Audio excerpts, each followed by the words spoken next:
I was jolted awake by the whine of a chainsaw tearing through my fence at 6 a.m. And believe it or not, that wasn't even the worst of it.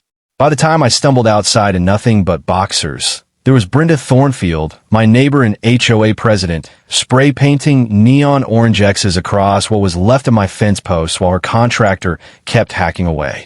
The sharp hiss of the paint blended with the shriek of the saw and the crack of splintering wood, creating a chaotic orchestra that drew curious eyes from behind half-closed curtains. The stench of two-stroke fumes mixed with wet paint burned in my nose as a storm of sawdust fell like poisonous snow. I could taste the acrid bite at the back of my throat. Brenda, dressed in high-end yoga pants and a bright safety vest, barked orders like a crazed foreman at a demolition site. "Your fence is 2 inches too tall," she screeched, shaking a wrinkled HOA violation slip. "It ruins my view of the mountains and breaks community rules. 20 feet of my Memorial Gardens fence gone. What would you do if you caught a neighbor tearing down your property at sunrise? Leave a comment with where you're tuning in from and if you've ever dealt with a nightmare neighbor. My name's Marcus Delua, and 6 months ago, I thought moving to Pine Ridge Estates, Colorado would give me a clean slate. I'm a 52-year-old electrician who recently lost my wife, Sarah, to cancer after a brutal 2-year fight that emptied our savings and shattered me. With the insurance payout, I bought this modest ranch house squeezed between 2 oversized mansions, thinking a peaceful suburban street might be what I needed to mend. The fence Brenda was tearing down? I'd built it myself as therapy. Every nail I drove, every board I sanded was a step through grief. The steady pop of the nail gun, the rough cedar under my hands, the sweet scent of stain soaking into fresh wood. It all helped me create something lasting for Sarah.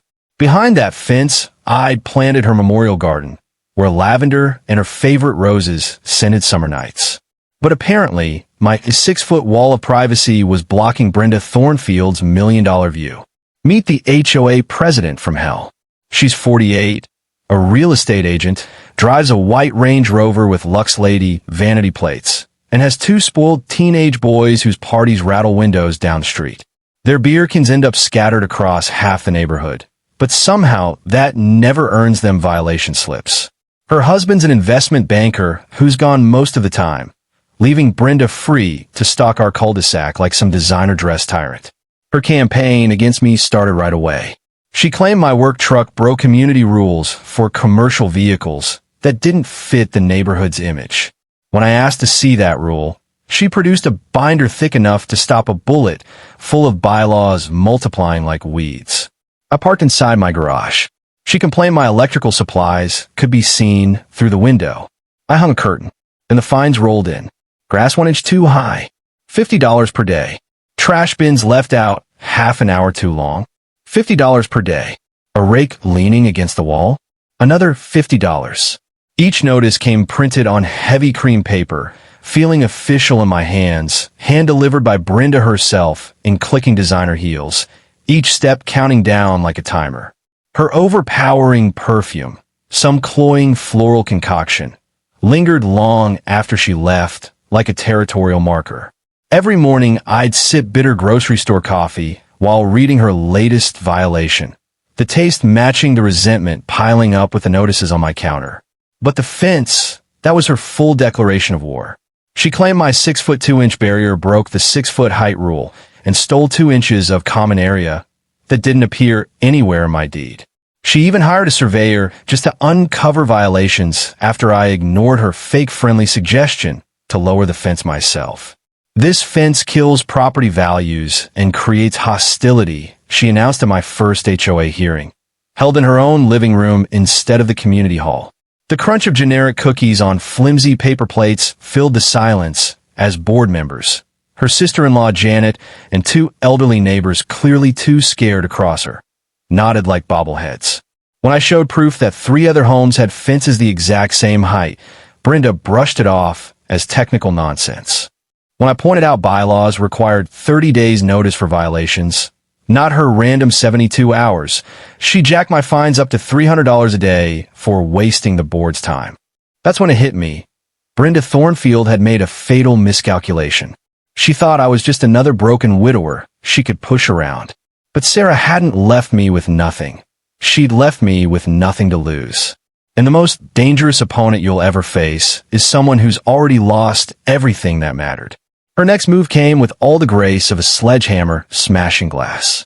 The following Tuesday, she showed up at my front door with a bulging manila folder and a twitchy man in a bargain suit clutching a surveyor's tripod like it was armor. "Mr. Delua," she said, butchering my French surname like it was an insult. "This is Brad Hutchkins from Precision Property Surveys. We're here to document your multiple HOA violations before legal action is taken." The mix of Brad's cheap aftershave and Brenda's choking perfume formed a noxious fog that burned my eyes.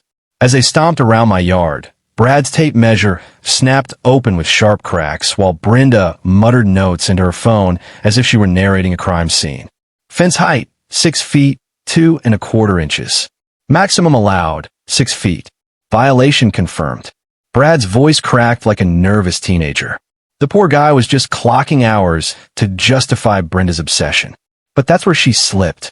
In focusing so hard on nailing me, she forgot about her own glass house. While they were busy measuring every inch of my property, I strolled the neighborhood with my phone camera. A piece of Sarah's advice floated back to me. "Marcus, bullies always count on their victims not fighting back. That's their biggest mistake." And sure enough, Brenda's yard was a jackpot of violations. Her mailbox? 7 feet tall, over the same height rule she was using against me. Her deck extension? 18 inches past permit. Her high-powered landscape lights? Definitely not on the approved list. The real bombshell, though, came when I ducked into the courthouse on my lunch break. The dusty air smelled of old paper as I dug through records, the squeak of ancient microfiche readers filling my ears. That's when I found it. Pine Ridge Estate's architectural rules had never even been officially filed with Jefferson County. Back during my apprenticeship, an old mentor had taught me the first rule of any fight. Always check if your opponent actually has authority. Always inspect the foundation before you build a house, he'd said. And right now, that wisdom was worth gold. So when Brenda's certified letter arrived, a thick, expensive envelope demanding immediate removal of my fence or $200 daily fines, I was ready to swing back.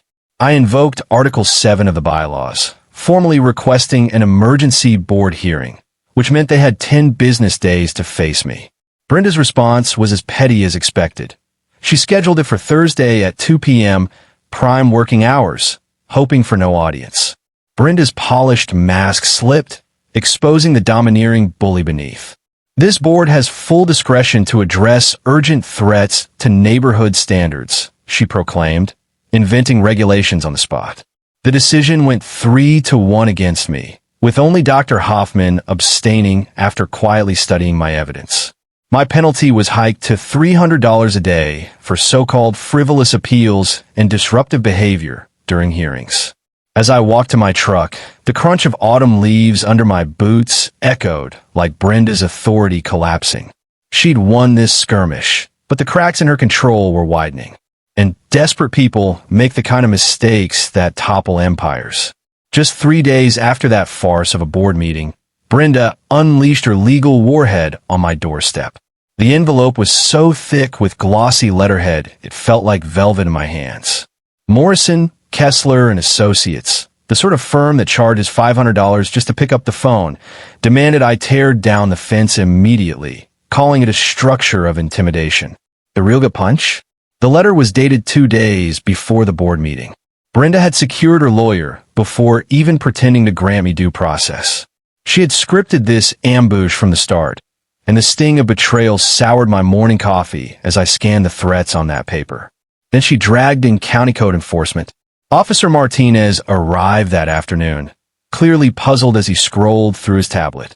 Got an anonymous tip about major unpermitted construction. He said, the autumn breeze carrying the scent of fading leaves as we walk my yard. The report described elaborate electrical work and heavy modifications. As Martinez examined every section of my perfectly legal fence, Brenda's heels clicked on her driveway next door. She was openly waiting for me to get nailed. The snap of his measuring tape rang out between our houses as he confirmed what I already knew. Everything checks out. Whoever called this and gave details that just don't exist, he muttered, shaking his head. Sorry to waste your time. But Brenda pressed on. That evening at the mailboxes, I overheard her dripping poison into neighbors' ears. Marcus is one of those difficult ones, she stage whispered to the Hendersons. Lawyers involved now. Property values are going to plummet if we don't act. That was my cue for a counterattack. And mine would land far higher than she imagined. Back in Germany, my commanding officer once told me the sharpest intel is buried in public files people are too lazy to dig through. Control the records, control the field. With his words echoing, I spent 2 long nights at the county courthouse, the musty air of archives swirling around me as I traced the paper trail of Pine Ridge Estate's corporate skeleton that I couldn't stay silent in the face of her corruption any longer. Inside that envelope lay a gold mine. Years of meticulous notes chronicling financial abuses, broken procedures, and blatant power grabs reaching back to Brenda's first days in charge. Dr. Hoffman had clearly been waiting for someone willing to stand up to her reign. And here's the genius part. I wasn't going to block Monday's demolition. I was going to let Brenda swing the hammer herself on live television, believing she'd triumphed. What she didn't know was that Channel 7 News was already lined up to film the so-called enforcement. Sometimes the surest way to topple a tyrant is to let them dig their own grave in front of an audience. Monday morning promised to be the hardest lesson Brenda Thornfield would ever learn. By Friday afternoon, while Brenda was polishing her speech for the demolition spectacle, I stumbled onto the single piece of evidence that would shatter her empire. In the dusty archives of the Secretary of State's office, a suspicion led me to a forgotten folder buried deep in the shelves. There it was. Pine Ridge Estate's articles of incorporation had expired on March 15th, 2021, and were never renewed. The old paper crackled like bones in my hands as reality slammed into me. For 3 years, the HOA had been operating as a dead corporation. Every fine Brenda had issued, every violation letter, every vote she pushed through, they were all legally worthless, as fake as plain money. But the fallout went even further. State law dictated that once a nonprofit dissolves, its assets fall under government supervision. That meant the $127,000 in our HOA's account wasn't Brenda's to control at all. A rush of adrenaline hit as I photocopied page after page, the hum of the copier like a clock ticking down to Brenda's destruction. She hadn't just overreached, she'd been running a racketeering scheme. Even Monday's demolition contract was void, since it came from a board with zero legal standing. If her crew touched my fence, they'd be committing felonies. Driving home through the fading light, the crisp air laced with autumn leaves, I made a tactical call my old commander would have applauded. I wasn't going to tell anyone until Monday. Let Brenda bask in her illusion of control, strutting into her moment of victory while cameras rolled.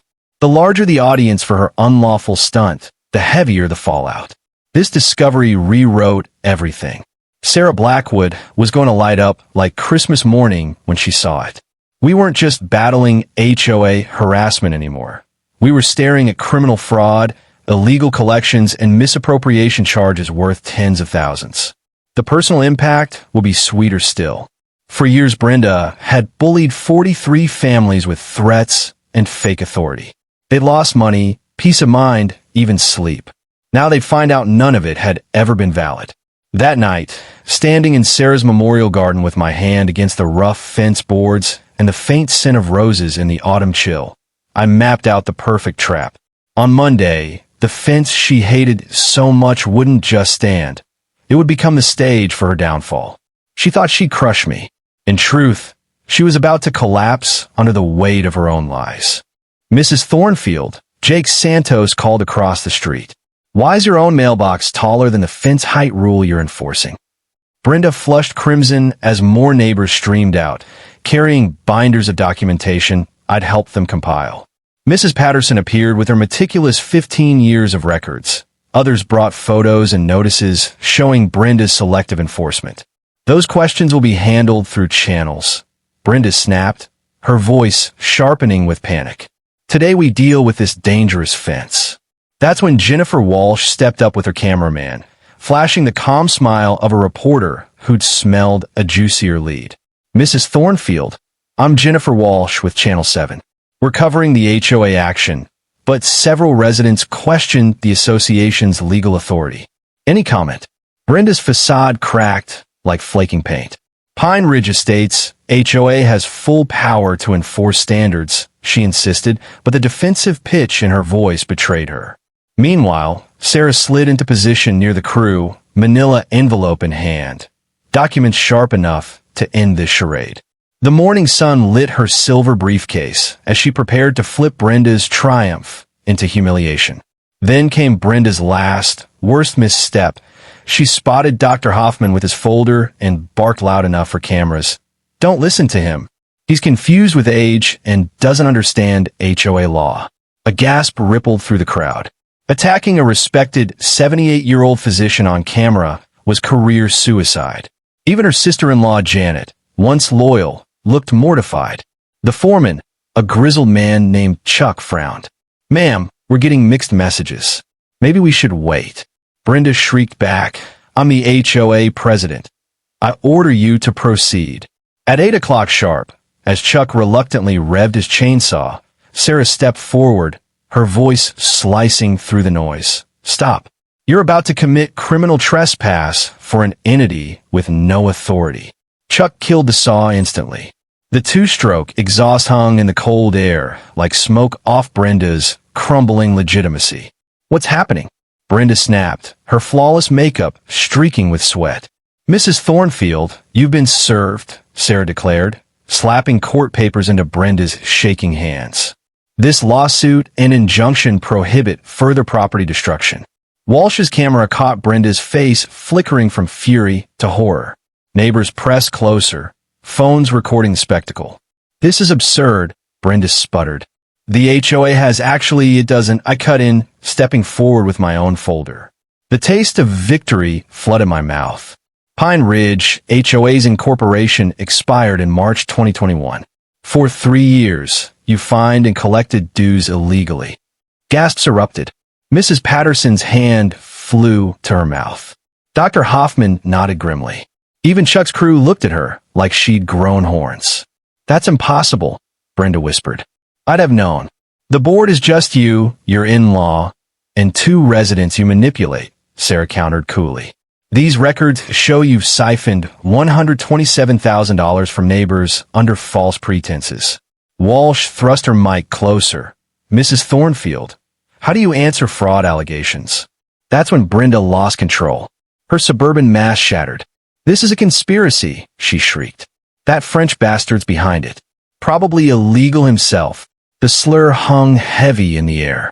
Walsh's eyes gleamed. This was career-making footage. Chuck's crew packed up fast, sensing disaster. Deputy Collins arrived with sirens just as Brenda spiraled. The metallic clink of his cuffs punctuated her rant. Arrest him, she screamed, pointing at me. He's trespassing, violating a restraining order. That order was based on false claims and voided, Collins said evenly, as Sarah handed him proof. Mr. Delacroix is on his property. You, however, ordered unlawful destruction. Over 30 neighbors now crowded in, cameras rolling as Brenda's world unraveled. Without HOA oversight, this community will collapse, she wailed, mascara streaming down her cheeks. That was my cue. Actually, Brenda, for the first time in 3 years, this community will thrive, I declared. We're forming a legitimate association with real authority and leadership that serves residents, not exploits them. Cheers exploded. Mrs. Patterson cried openly. Dr. Hoffman shook hands with neighbors he'd avoided for years. Even Chuck gave me a thumbs up before driving off. Brenda stood in ruins, her reputation shredded, her future bound in lawsuits and criminal charges. Justice had come to Pine Ridge. 3 months later, the transformation was breathtaking. The class action suit settled for $438,000, paid by an insurer duped into covering a fake HOA. My morning coffee tasted like triumph as Sarah handed me my $127,000 settlement for damages and fees. Brenda's downfall was brutal. Her license suspended 3 years, found guilty of fraud and negligence. Criminal charges brought community service, anger management, and $89,000 restitution. Colorado's Consumer Protection Act allowed triple damages, multiplying the blow. Forced to sell her McMansion, she liquidated cars, chandeliers, even designer decor. Her career was over. No firm would touch her. Last I heard, she fled to Phoenix, her husband filing divorce papers over shame and irreconcilable differences. But our true victory was what rose from the ashes. The Pine Ridge Property Owners Association, properly filed, transparently run, and truly legal, now serves 47 families with fairness. Dr. Hoffman is president, Mrs. Patterson tracks the books, and I oversee maintenance projects with precision. The $50,000 in unclaimed funds became seed money for the Pine Ridge Community Scholarship, awarding $15,000 yearly to first-gen and underrepresented students studying law, advocacy, or public service. Every award honors the neighbors Brenda bullied. My memorial garden became the soul of the neighborhood. The fence she tried to erase still stands. Every board a testament to resisting corrupt power. Sarah's roses bloom brighter each year, their scent mingling with children's laughter. The rough cedar reminds me daily that protecting yourself protects everyone after you. Our annual festival now draws families from nearby towns, eager to see a neighborhood reborn. Patterson's famous apple pie and live acoustic sets replaced the conflicts that once poisoned our block. Property values jumped 12% after Brenda's exit. Families who planned to flee stayed. New residents chose us for our fair governance. The ripples spread statewide. Channel 7's Emmy-winning expose inspired reform. Lawmakers passed the HOA Accountability Act, requiring annual status checks and enforcement transparency. I've since advised on 23 HOA reform cases in 6 states, turning my nightmare into a tool for justice. The fence still shelters Sarah's garden, but now it opens onto a shared walking path uniting the neighborhood. Kids play freely in the Santos yard, where equipment once drew bogus fines. As I sit on Sarah's bench, summer roses perfuming the dusk, I hear families enjoying what we built. Patterson's Roses are now a local treasure. Hoffman hosts monthly coffees to discuss improvements, not punishments. This is what happens when ordinary people say enough. We didn't just beat Brenda. We replaced her with something better. Got your own HOA nightmare? Drop it in the comments so we can shine a light on petty tyrants. Subscribe to HOA Stories for more underdog victories. Next week, how a disabled vet outwitted a predatory tow company and got the state attorney general to shut it down. That's it for today's HOA saga. If justice served made your day, hit like, share below, and stay tuned. More outrageous neighborhood battles are coming.